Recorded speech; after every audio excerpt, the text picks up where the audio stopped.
आ जाइए बेटा 10.2 एक्सरसाइज का सेकंड क्वेश्चन पे।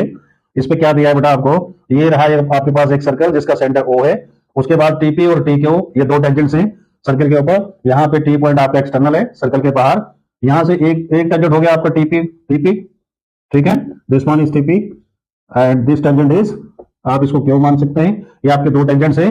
और उसके बाद ये गिवन है आपको angle POQ is equal to 110।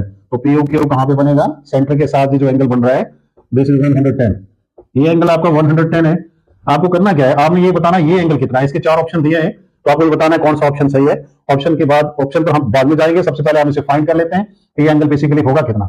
अब इसमें आप देखिए आपके पास एक थ्योरम है कि PT अगर TP आपका टेंजेंट है और OP आपका रेडियस है, तो टेंजेंट और रेडियस के बीच में बनने वाला angle that is always 90 degree. इसी प्रकार से यहाँ भी DQ भी टेंजेंट है और AQ इज अगेन रेडियस, तो यहाँ भी बनने वाला एंगल आपका 90 हो गया। Now you come to this quadrilateral, four sided figure is quadrilateral.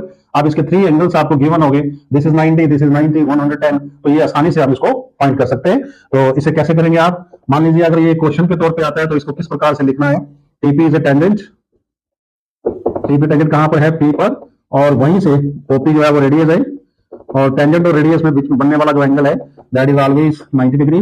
Similarly इसी तरह से TQ इज टेंजेंट है, टेंजेंट वो लाइन होती है जो सर्कल को एक सिंगल पॉइंट पर टच करती है या काटती है, उसको हम टेंजेंट बोलते हैं।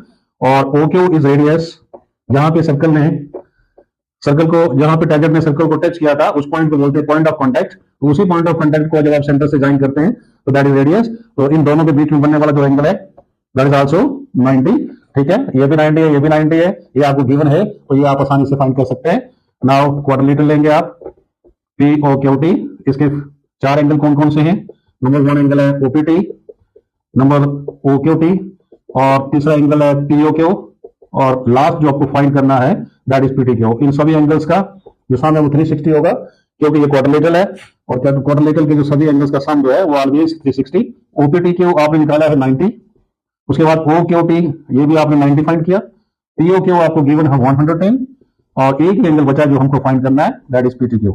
इन तीनों एंगल्स का सम करेंगे that will be 290। PTQ angle आपका आसानी से फाइंड हो जाएगा दैट इज 290 70। तो अब आप देखेंगे कि 70 आपको कौन सा ऑप्शन था, इसमें सेकंड जो ऑप्शन है वो आपका 70 डिग्री है, सो योर बी ऑप्शन जो है वो करेक्ट है।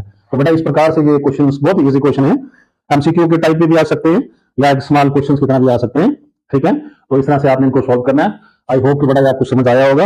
अगर आपको ये समझ आया है तो I request you to please subscribe this and share it with your friends also.